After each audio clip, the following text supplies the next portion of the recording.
right, everybody, and we're back today talking about the top 5 programs that I think you guys really need to be paying attention to over the next 5 years. We're going to talk about some OU offensive line predictions and kind of where I think the staff might go. And then additionally, we're going to talk about some Colorado recruiting, some guys that I think Colorado Buff fans should be paying attention to. But before we dive into it, please go ahead and hit that like and the subscribe button. Let me know what you guys are thinking down in the comments below. And hey, listen, we'll be answering some of your guys' questions today if I can answer your guys' questions. So make sure you're hopping down in the comments, shooting those over to me. And listen, if you don't agree with my top 5 programs to be watching, listen, tell me who you guys like, because, listen, it's already been all over Twitter, and I think this is where we're going to go ahead and start today, because we've had some people tell me that I'm leaving teams out and whatnot. Listen, the list is not going to be perfect. I think we need to make that known. There's going to be teams that are left out. These are just some teams that I think a lot of people are overlooking, especially with what they did in the transfer portal this year and potentially what they did on the recruiting trail and what they could do. And so I think we got to start off with Nebraska, which you might be like, Nebraska, they've kind of had a rough couple of years. So why would you pick them? Yeah, under Scott Frost, they went 16-31. Not the most ideal situation, especially when they thought Scott Frost was going to be the prodigal son to bring them back to relevance. So why Nebraska? Why would I even remotely think about them? Well, it's obvious, Matt Rule. And I say Matt Rule because look at what he did at Temple and Baylor. At Temple, when he took the job in 2013, he was 2-10 and had the number 77 recruiting class. In 2014, he went 6-6 with the number 69 class. 2015, he went 10-4 with the number 82 class. And in 2016, he went 10-4 with a number 60 class. Ultimately, that is when he ended up taking the job in December of 2016 at Baylor. And, well, if you know what was going on during that time, Baylor was not a desirable program. He took it over after they had all those sexual assault and Title IX allegations, rebuilding the program and reinstilling to parents and recruits that Baylor was a safe place to come, which, let's be honest, that's not an easy task to do, especially with everything that was going on with Baylor. And so he comes in December 2016. He's able to save a recruiting class and somehow keep it together and make it the number 39 overall recruiting class in the country. In 2017, he went 1-11. That was to be expected. And to be honest, every team wanted to go out there and stomp a mud hole in Baylor. Nobody wanted to lose to Baylor.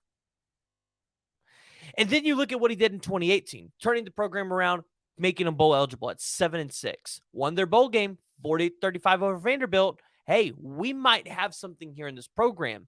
They ended going into the 2019 season with a 29 overall recruiting class that year. In 2019, he went 11-3. Now, the recruiting cycle did end at number 40, which it's important sometimes to note that when guys and coaches leave, guys will end up decommitting from the program because he did leave in December before early National Signing Day. But it's important to note, he took Baylor to a Big 12 championship game and then lost to Georgia in the Sugar Bowl. So the Georgia team that we're thinking of now in the 2019 years, yeah, they were building for that then. And Baylor actually hung in there with them and played them. That's impressive. So in a recent interview with Matt Rule on The Hard Count with JD Piquel, which, guys, great show, and I'm sure a lot of you guys watch it, but if you haven't, you got to go check it out. He asked why he chose Nebraska. And really, he just came down and said the leadership believes in the style of ball he likes to run. And if you look at the style of ball that Matt Rule likes to play or likes to coach, it's exactly what Nebraska is. When you look at their identity, that's what Nebraska is. And so I'm pretty confident with a lot of their close games that they've had over the past couple of years, the talent that they have returning and who they got in the transfer portal, because I think that is something that can't go unnoticed.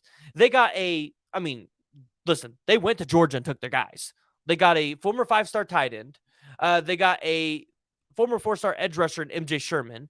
You've got a former 4-star offensive tackle in Jacob Hood, who, by the way, guys, if you haven't seen him, an absolute monster. They got a quarterback in Jeff Sims from Georgia Tech, who, listen, The man is going to go in there and challenge Casey Thompson for his job. Casey Thompson's job is not safe. And I thought Casey Thompson was at least a pretty comparable quarterback. So when you look at what Nebraska has in this recruiting trail, what they're bringing in, especially with their coveted possession in Malachi Coleman, the 4-star athlete, yeah, I really do. I think Nebraska over the next 5 years, they could be turning the corner. If in 2024 they go out there, they land a Dylan Raiola, it changes your program. So laugh at me all you want, but Nebraska can return to its former glory, winning 3 national championships in 4 years, which I think a lot of people forget. You know, we're talking about Georgia potentially repeating his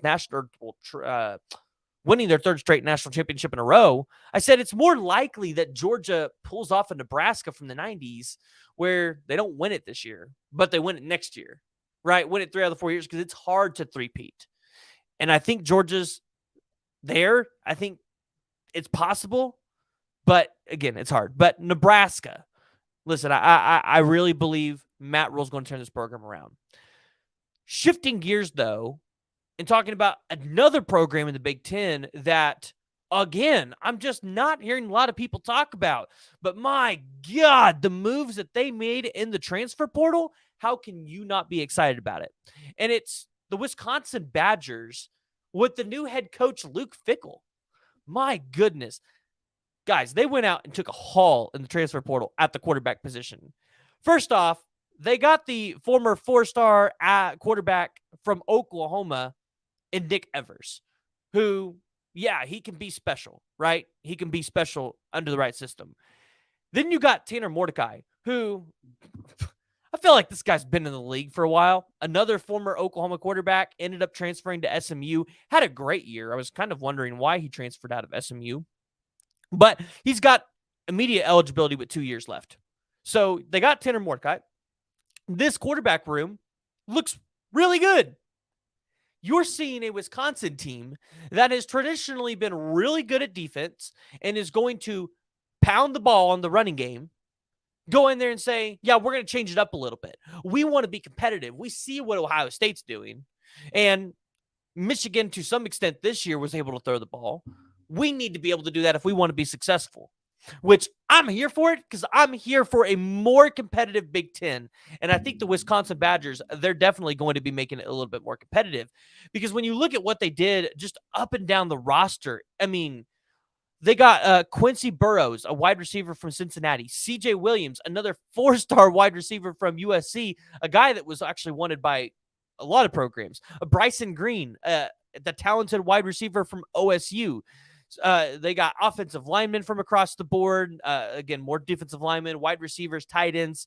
I look at it and go, Wisconsin put together an extremely good recruiting class or good transfer portal class. Now, on the recruiting trail, what can Luke Fickell do in 2024 and 2025 for the Wisconsin Badgers? Because if I'm a recruit, I don't necessarily want to go to Wisconsin and play in the cold, if you know what I mean, right? I like more my warm weather. But in 2024, they're off to a hot start because they got a quarterback. They got a 4-star guy in Marbury Matower. They've got Grant Seck, the 4-star tight end. And then they got Rob Booker, the 3-star tight end. So they're at least making noise, right? They're at least going out there and getting a head start. And if you're the Wisconsin Badgers, this is what you have to do. But they're also going to have to be able to attack that transfer portal well. And if Luke Fickell can do what he did this year, all the other years, I'm not worried about Nebraska, or I'm not worried about Wisconsin. Wisconsin's got it. And so Wisconsin is a program that I think you have to pay attention to, especially with the college football playoffs expanding. Because with the college football playoffs expanding, a lot of these teams are going to have an opportunity to make it in, even not as conference champions, and they're going to have a shot to play for that chip. And so, hey, you know what? Sometimes these teams up north or sometimes these teams down here in the South, listen, they got some pretty good underrated players, but maybe just couldn't get over the hump in their conference. But when they leave the conference, that's when they start to see success. And you saw that a lot in the Big 12. And so let's talk about the Oklahoma Sooners on this list because, well, they're my team and I'm going to put them on there. And I think it's a conversation that a lot of people are talking about right now with OU and Texas going to the SEC. And I actually have Texas on this list too. And the reason being is with them going to the SEC, yeah, their recruiting is going to go up. You're already seeing it on the recruiting trail where players are putting OU and Texas in their top lists. We weren't seeing that before with some of those guys that were just like, yeah, listen, I only want to go to these schools because they're SEC. We weren't seeing that before. Now that there is a definitive time frame for OU and Texas to end up there, for sure they're leaving in the 2024. These players are like, yes, I want to be a part of it in this 2024 class. And this 2024 class for Oklahoma and Texas are crucial. Texas kind of has a head start on Oklahoma. That's why when you hear me talk about Texas and them being so scary, it's because they got that head start. Sark knows what it takes to win in the SEC, which is why when he got to Texas, what did he start doing on the recruiting trail? Offensive linemen, edge rushers, and linebackers. This year, they covered their edge rushers pretty well. They got two guys that Oklahoma was wanting, Tahu Siliakana, Colton Vasek. They got Anthony Hill at the linebacker position, another guy Oklahoma wanted. But then on the offensive line last year, they got two 5-star offensive linemen who, by the way, are going to be killers. And when you look at what that offensive line was last year and what it can be this year, yeah, listen, when I'm telling you, Texas got a head start. Now, I am curious to see how Texas plays Alabama this year. I do not expect Alabama to play undisciplined football in Tuscaloosa. Listen, they barely snuck out a win in DKR last year. I don't think Texas actually wins that game. I don't think it's close. I think it's probably a 10-point or more win for Alabama.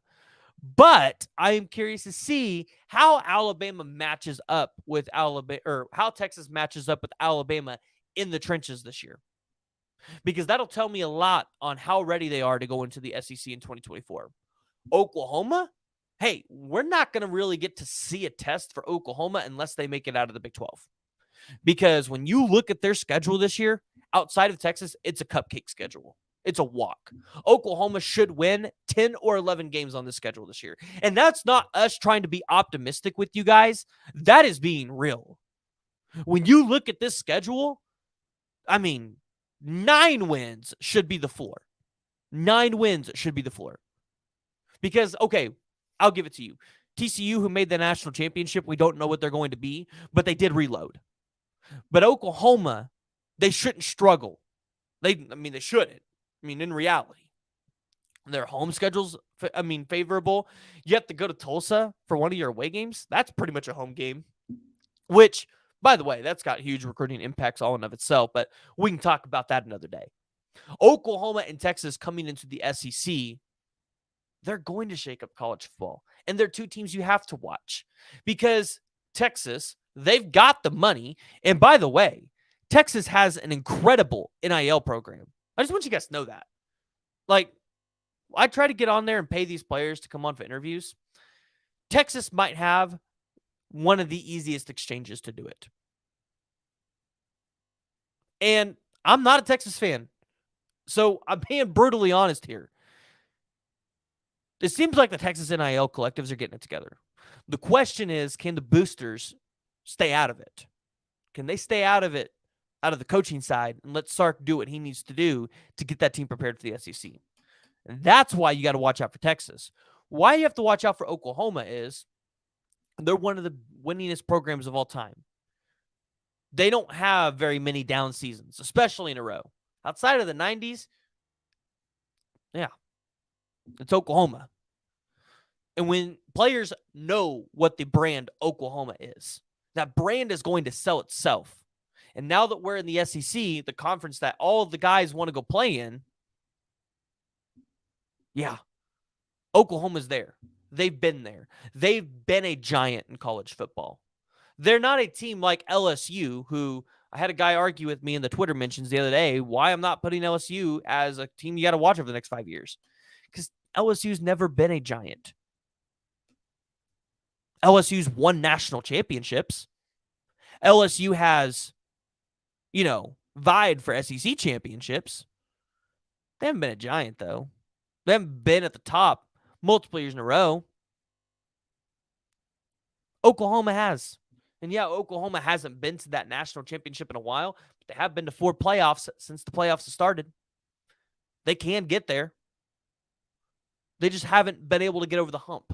And that's what Venables is going to be able to do. Venables is going to get Oklahoma over the hump. And so, the last but not least on teams you got to watch out for. And I really went back and forth on these two. But ultimately, I ended up choosing UCF. Now, I almost put Florida State in the spot. The only reason why I didn't was because, well, Florida State's kind of already winning. I like what they're doing. And so I feel like that would be an easy cop out, right? I could tell you all day long. Florida State's they're in the state of Florida. They're bordering Georgia and Alabama. They can go get top talent all day long. It's harder for me to explain to you why UCF should be a team you should watch. Well, the first reason is Gus Malzahn. Now you're in a Power 5 conference once again. Well, and as the same as Florida State, you're in the state of Florida. You're surrounded by talent galore. And UCF, one of the biggest colleges in America. And you're telling me them moving to a Power 5 conference isn't going to help them out. You're telling me there isn't a chance that UCF can go run the Big 12. Oh, I think it's possible. Because I'm not going to lie, I really don't know who's going to run the Big 12. I thought Oklahoma State would step up. Yeah, they threw that. Don't even think Mike Gundy wants to coach that team anymore, but that's a different story for another day. I think UCF is going to be a real viable team to watch in the Big 12. They could be a team that wins the Big 12 and ends up as a 6th highest ranked conference champion. It's a very good possibility. I think that move for them, that was probably one of the best moves in terms of conference realignment or conference expansion, whatever you guys want to call it. Yeah, UCF's there. And I believe in Gus Malzahn. I believe what they're going to do out there. So, guys, I got to get water. My mouth's getting a little dry. If you guys haven't already, please go ahead and hit that like and the subscribe button. We're going to dive into some Oklahoma offensive line predictions and maybe some recruiting updates. So give me about 5 seconds. We'll get back into it.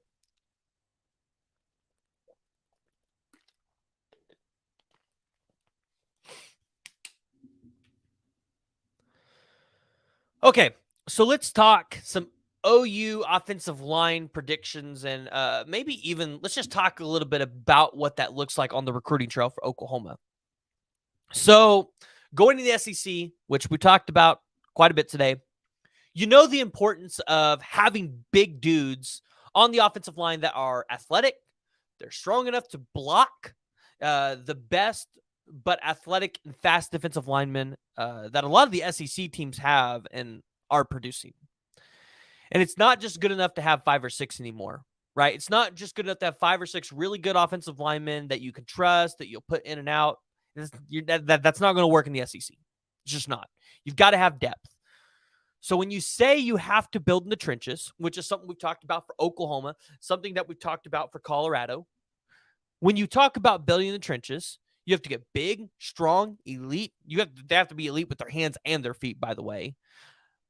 But you're also talking about the depth, right? You need to have almost 2 sets of starters because the SEC schedules, they're going to be tough. They're going to be brutal.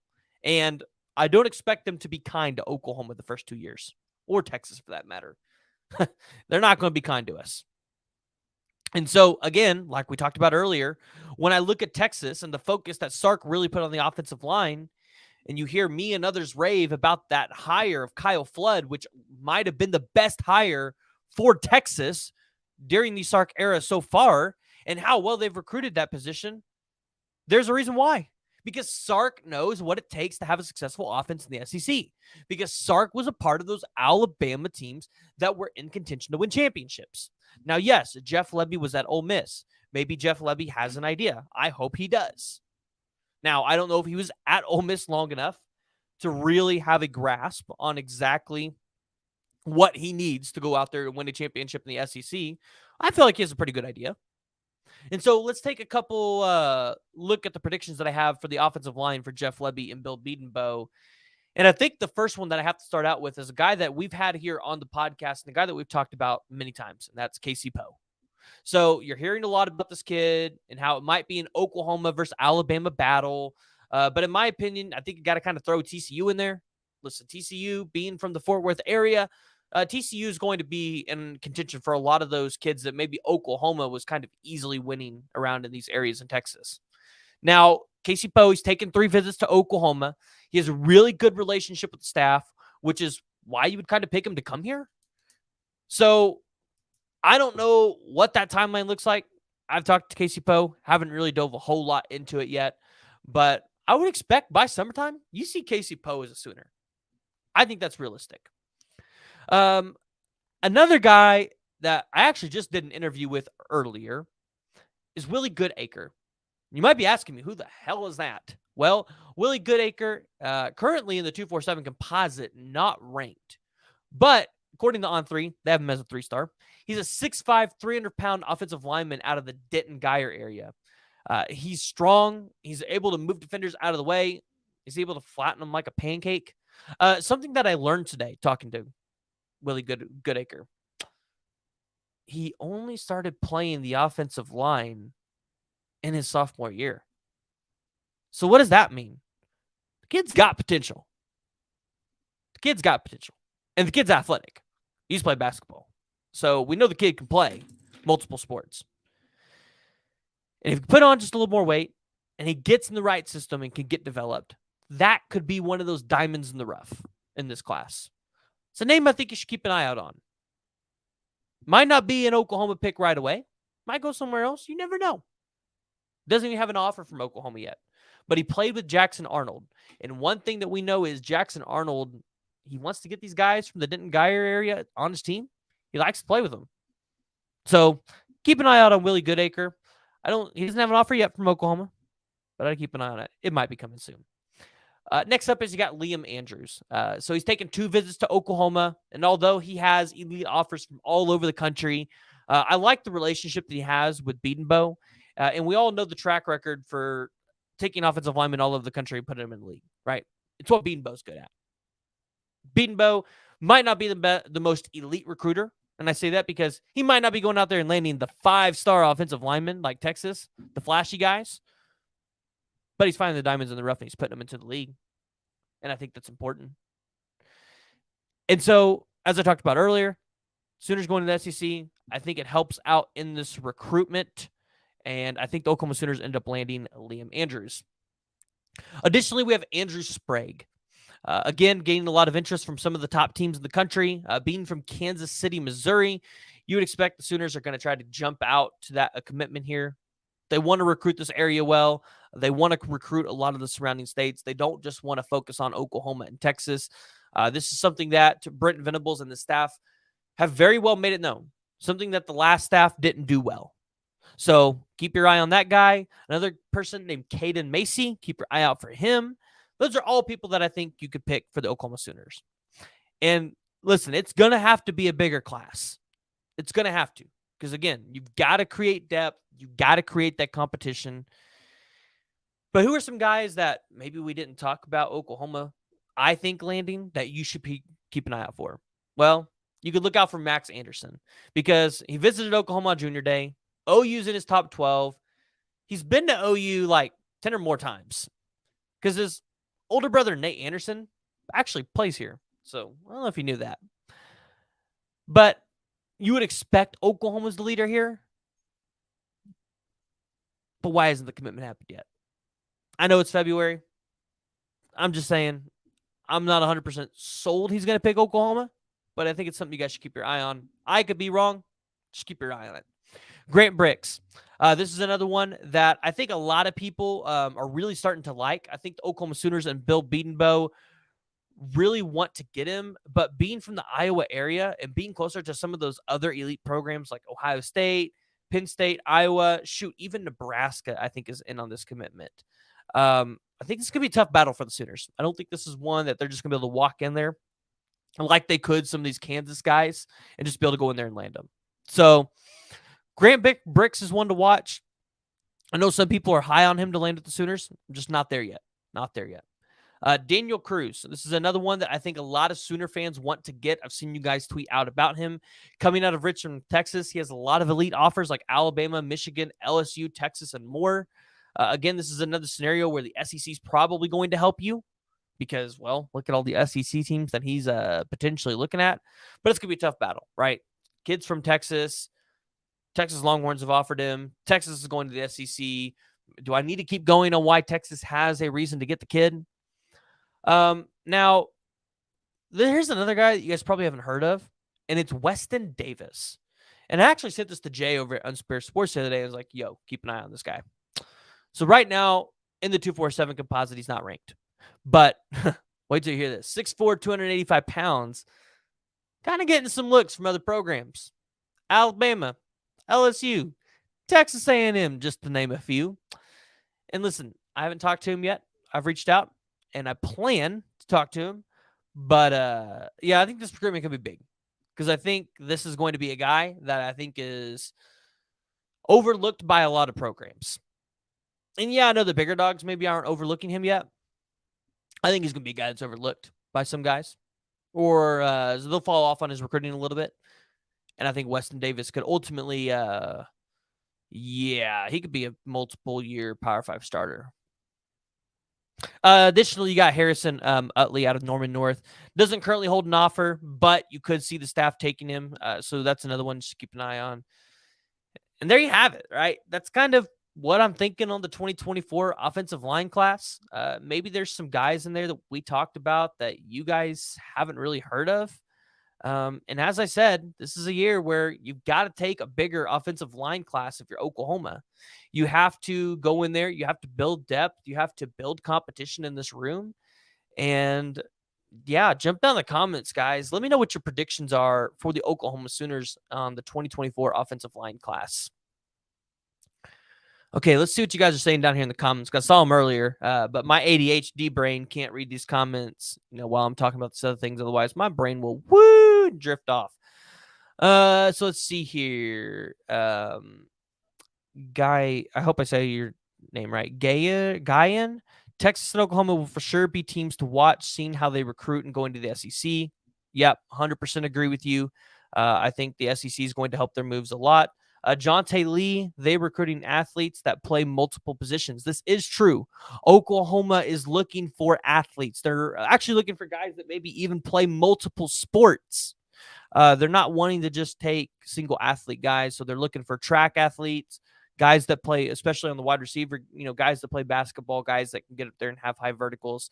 So that's a good call out, Jonte. I like that one. Appreciate it. He said, yep, that hurts us last year. The boys got tired. I'm assuming you're talking about the offensive linemen not having as much depth.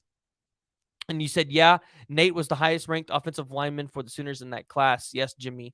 Nate Anderson was a big take for the Oklahoma Sooners. So let's move into our next topic of the day. Colorado recruiting. Well, listen, I know you guys are probably tired of hearing me say it. Deion to Colorado has gained a lot of traction on the 2024 recruiting trail. And I know that you all are eager to kind of see where this number 13 class with the 5 commits so far there is going to go. The question is, who are the recruits that you should be keeping an eye out for? Who are the recruits that Colorado can realistically land? Well, I want to tell you about what Colorado is doing that the likes of Alabama do very well. They're throwing out hundreds of offers to all these guys. And guess what? It's going to be a first come, first served basis, just like it is at Alabama. Just like it is. See, Deion Sanders, he knows. Charles Kelly, mind you, a guy that was on the Alabama staff, he knows what to do. Tim Brewster, only recruited a guy like by the names of Jalen Ramsey, Dalvin Cook, some of those guys. Yeah, small prospects. They know what they're doing. And so when I look at what guys have came and visited Colorado and the guys that they're recruiting, let's just take a look at the first one. 5-star wide receiver Ryan Wingo. Listen, this recruitment intrigues me a lot because I've wondered, just like I think a lot of you guys are wondering, if Deion Sanders will be able to recruit some of the other high skill positions at a high level, kind of like he has the cornerback, right? So I think this is going to be an uphill battle for Colorado. You've seen a lot of experts say Tennessee. Some have said Notre Dame. Some have even said Ohio State is a destination for Ryan Wingo coming out of St. Louis, Missouri. I think that's important to note because of the area, closer to Tennessee, closer to Notre Dame or Tennessee. But I believe if Deion Sanders and this staff, if they can get an official visit from Ryan Wingo, yeah, we might be having to keep an eye on that one. So this is a recruitment that I've actually talked about before, and one that I said that I think Colorado needs to go out there and win. And it's the 4-star defensive lineman T.A. Cunningham, the 6'6", 265-pound defensive lineman out of Los Alamos, California. And I know a lot of Oklahoma fans that watch the show, yeah, you guys want him in Oklahoma, or you did want him at Oklahoma. Listen, the kid's got to be a top priority if you're Colorado, right? He's got to be a top priority for Nick Williams and the staff because I think you've got to be able to solidify your presence in the state of California. And when it comes to his visit from Boulder, it sounded like he had a good visit. So you need to go into USC's backyard, into Los Alamos High School, and start taking those guys. Because if you can start taking those guys from USC while Lincoln Riley's out there, one, all of us Oklahoma fans will applaud you for it. Because none of them like Oklahoma, or none of them like Lincoln Riley right now. So anything you can do to make his life hell and a lot harder, please do it. Additionally, you got the 4-star athlete, Kylan Fox. And so I don't know if you guys have heard much about this kid. When you look at his stats, they don't blow you away. 382 receptions, 2 touchdowns, or 380 receiving yards, 2 touchdowns, 7 total tackles, 5 tackles for loss, 7 sacks. So again, stats don't blow you away, but you look at his size, 6'4", 205 pounds, definitely would probably make a good addition to a tight end room. Maybe a wide receiver, maybe. I think it's unlikely. Right now, you're probably seeing Georgia as the leader here, as the kid's from Georgia. It sounds like his visit to Boulder went well, something that we're hearing a lot right now from a lot of these guys that go to Boulder. Sounds like that went well in January. And so you have to ask if, well, Georgia's in the lead, who do you bring out? You got to leverage the guy that we've had on the podcast, Tim Brewster, because, well, he's recruited that whole area really well ever since he's been in college football. Not sure if Colorado lands this kid just yet. I'll have to do some more digging. We'll get back to you guys on that one. So, oh boy. The next one's a fan favorite. It is a Colorado fan favorite. It is one that Oklahoma fans wish that they could get. It's the 4-star edge, Danny Okoye, the elite edge rusher out of Tulsa, Oklahoma, out of NOAA homeschool. Listen, he's picked up 28 offers from some of the most elite schools in the country. When I say most elite schools, I mean, we're talking the Bamas of the world, the LSUs, the A&Ms, the Colorados, the Oklahomas, the Oklahoma States. Okay, maybe not Oklahoma State. Let me pump the brakes there. But hey, listen, in my mind, if Oklahoma State really wants this kid, they can go out there and get him, right? I think if Oklahoma State really wants him, he's going to commit there. That's where he'll end up going. I think that's where he loves. However, though, I do think as the days go on, the distance starts to grow between Danny and Ohio, or in Oklahoma State. So something maybe keep your eyes on. But it sounds like Deion and Nick Williams really made a lot of headway in this recruitment with this visit in January. He'll be taking more visits out there. So Colorado fans, I think this is one that, listen, if he doesn't end up at Oklahoma State, I think he ends up Colorado. I do. That's all I can say. I think he ends up Colorado. Additionally, you guys got the 3-star Stacey Bay. He actually talked about his visit to Colorado, and he said, I visited Colorado before when the old staff was there. It's a lot different now with Deion in charge. Well, you're kind of hearing that a lot from a lot of these players that are there. He says, Boulder is a beautiful city. I agree with you. Boulder's a beautiful city, and I really like it there a lot and have interest in the program.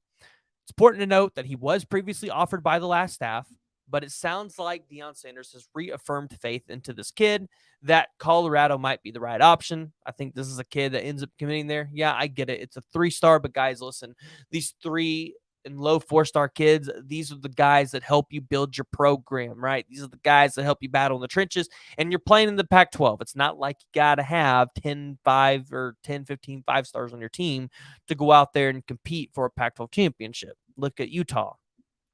So, who are some others to pay attention to? Well, one you guys all know of, 4-star athlete Boo Carter out of Tennessee. I think, that's probably where he ends up. I think a lot of people are projecting him to go there. It's probably something you should keep an eye on, though. 4-star defensive lineman Heaven Brown Schuler. I hope I said that right. Recently included Colorado in his top 13. Been to Colorado. Keep your eye on that one, guys. 3-star 3-star running back Gabe Sawchuk, younger brother of Gavin Sawchuk, who is here at Oklahoma. Yeah. If you guys keep him from going to USC, that would be nice. So, but he's from Colorado, so I think that helps because I think Deion is going to make it a point to recruit that state and keep the talent at home. So keep an eye on Gabe Sawchuk. If he's just even half of what his brother is, you guys will be getting a great player. And then you got the 3-star wide receiver, Jamar Taylor Jr., teammates with Cormani down in Lakeland. Really like him. Really like what he could potentially bring to your guys' team. So, listen, Colorado, y'all have the ability to go out there and turn this program around in one recruiting cycle. You really do. I think it can happen, just like we talked about it with Nebraska earlier. So, listen, go ahead, guys. Hit that like and the subscribe button. We're going to start dabbling in these live streams a little bit more often. We're going to be probably going live with more interviews. And then we're actually probably going to do a live show where I'm going to start inviting some of you guys on the podcast. So how are you going to get on the podcast? Get me to notice you. Jump down in the comments below. Let me know what your thoughts are. Give me your takes. And if I like them, drop your Twitter handle as well in your comment. I'm going to message you on Twitter, and we're going to get you on the podcast for a show. We're going to talk about your team. Maybe you can get on here and talk to me about, my list, my top programs that you should be on the lookout for. Maybe you guys can give me your opinions. So I want this to be an interactive podcast. I want this to be interactive with you guys. I don't want it to just be my opinions out there. I want this to be fun for everybody. So jump down in the comments below. Let me know what your thoughts are. If you guys want to be on the show, I would love to have you guys on. But until next time, listen, you guys got to see this spinning wheel of death